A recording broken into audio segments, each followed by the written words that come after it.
जय गुरुदेव। महाशिवरात्रि है और आज मैं श्रीमद् भागवत पुराण के 10th कैंटो का 88 चैप्टर जो है उसमें से एक प्रसंग सुनाना चाहता हूँ, जो कि भगवान शिव का है।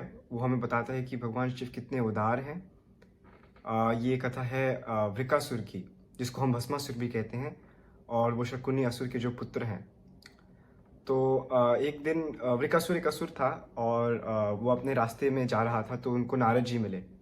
तो वृकासुर ने नारद जी से पूछा कि ऐसे कौन से देवता हैं तीनों में से, ब्रह्मा विष्णु महेश में से, जो कि सबसे जल्दी प्रसन्न हो जाते हैं।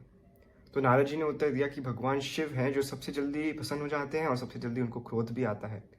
तो अगर तुमको अपने इच्छाओं की पूर्ति करनी है तो भगवान शिव की उपासना करो। तो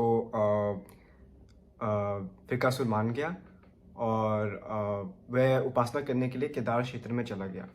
केदार क्षेत्र में उसने बहुत ज़्यादा घोर उपासना की और डे बाय डे वो अपने बॉडी के पार्ट्स काट कर अग्नि में डाल देता था।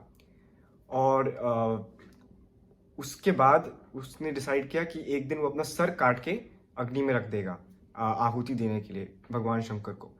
पर जैसे ही वो अपना सर काटने लगा, भगवान शंकर प्रसन्न हो गए और वो खुद दर्शन देने के लिए आए।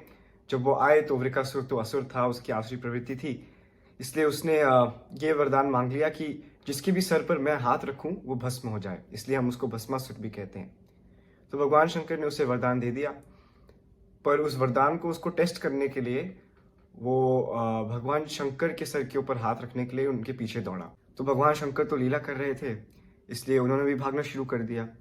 अब भागते भागते वो तीनों लोकों तक भागते गए और नारायण के पास पहुंचे। तो नारायण से उन्होंने मदद मांगी और भगवान विष्णु ने कहा ठीक है, और एक ब्राह्मण का वेश धरकर भगवान वृकासुर के मार्ग में आके खड़े हो गए। तो उन्होंने पूछा कि क्या क्या हुआ, क्या बात है, क्यों भाग रहे हो, मुझे बताओ, मैं कुछ मदद कर सकता हूँ। तो वृकासुर ने सारी कहानी भगवान को सुनाई। तो नारायण भगवान ने कहा कि अच्छा ऐसा है, तो मुझे तो सुनने में आया है कि भगवान शिव दक्ष प्रजापति के श्राप से ये सब भूत पिशाच की योनि के हो गए हैं और इनका जो वरदान है वो काम तो करता है नहीं। तो तुम्हें कैसे पता कि वो सच्ची में काम कर जाए। और बड़ी मीठी मीठी बातों से विष्णु भगवान ने वृकासुर को पट्टी पढ़ा दी और उनको ठग लिया। अब उन्होंने कहा कि इसको टेस्ट करने के लिए अपने खुद के सर पे हाथ रखो, अगर क्या पता चल जाए। और वृकासुर भगवान की बातों में आके उसने अपने खुद के सिर पर हाथ रख दिया और वो भस्म हो गया। तो ये थी कथा। जय गुरुदेव।